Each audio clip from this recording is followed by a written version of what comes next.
Saudara, pemerintah terus mendorong penyediaan rumah yang terjangkau bagi masyarakat melalui berbagai program subsidi dan pembiayaan.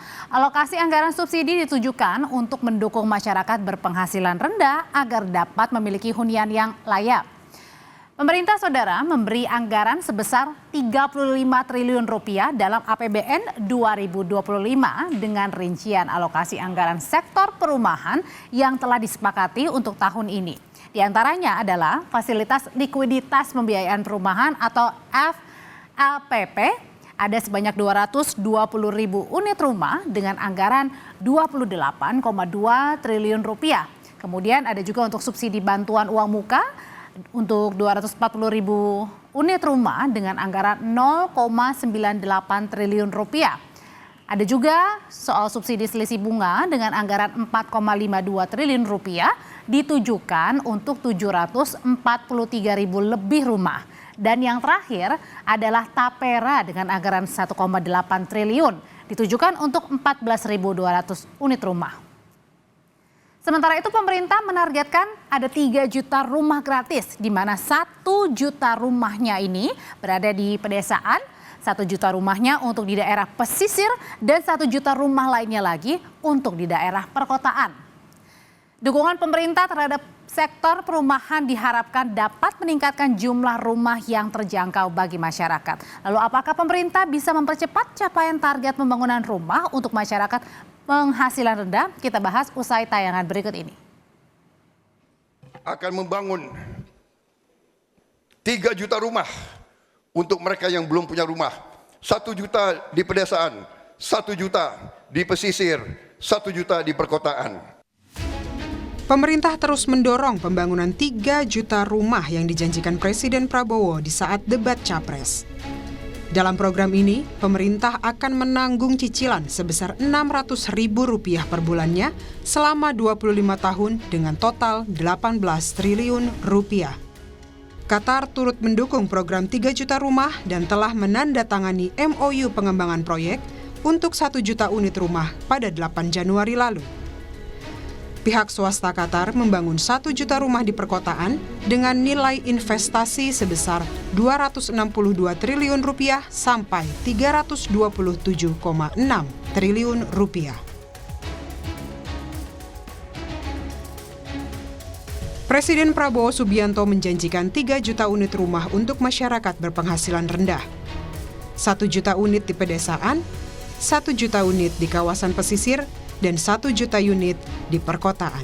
Hal ini jadi komitmen Prabowo saat debat Capres untuk diwujudkan di pemerintahannya. Menurut Menteri Keuangan Sri Mulyani yang dikutip dari akun media sosialnya, di tahun 2025 pemerintah menganggarkan 35 triliun rupiah di APBN untuk pembiayaan perumahan. Rincian dari anggaran itu yakni fasilitas likuiditas pembiayaan perumahan untuk 220.000 unit rumah sebesar 28,2 triliun rupiah, subsidi uang muka untuk 240.000 unit rumah, ada juga subsidi selisih bunga untuk lebih dari 743.000 unit rumah senilai 4,52 triliun rupiah, dan tapera untuk 14.000 lebih unit rumah dengan anggaran 1,8 triliun rupiah. Menteri Perumahan dan Kawasan Permukiman Marwarar Sirait menyebut, sejumlah insentif disiapkan untuk masyarakat berpenghasilan rendah agar bisa memiliki rumah. Di antaranya, biaya perolehan hak atas tanah dan bangunan 0%, bentuk bangunan gedung 0%, serta penghapusan PPN selama 6 bulan untuk rumah di bawah 2 miliar rupiah. Ketua Satuan Tugas Perumahan Hashim Joyo Hadikusumo memastikan perumahan yang akan dibangun dari investasi Qatar bukanlah rumah gratis. Rumah-rumah tersebut akan tetap diperjualbelikan dengan melibatkan bank-bank milik negara.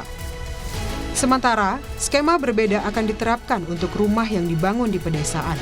Pemerintah akan menjamin cicilan perumahan di pedesaan dengan APBN. Yang Rp600.000 per bulan itu ditujukan ke program perumahan di desa, di pedesaan, yang 2 juta. Ya itu nanti dari pemerintah. Kalau yang di perkotaan itu skemanya berbeda, bukan rumah gratis.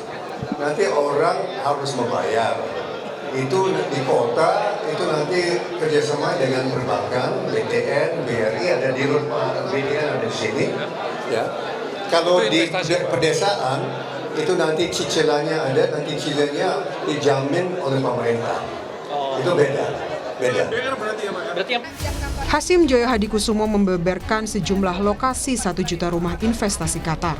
Di antaranya di Kalibata, yakni bekas kompleks DPR, lalu di Danau Metlan, Cibitung, dan di Kemayoran.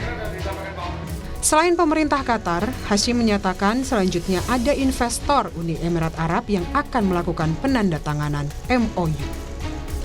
Tim Liputan, Kompas TV.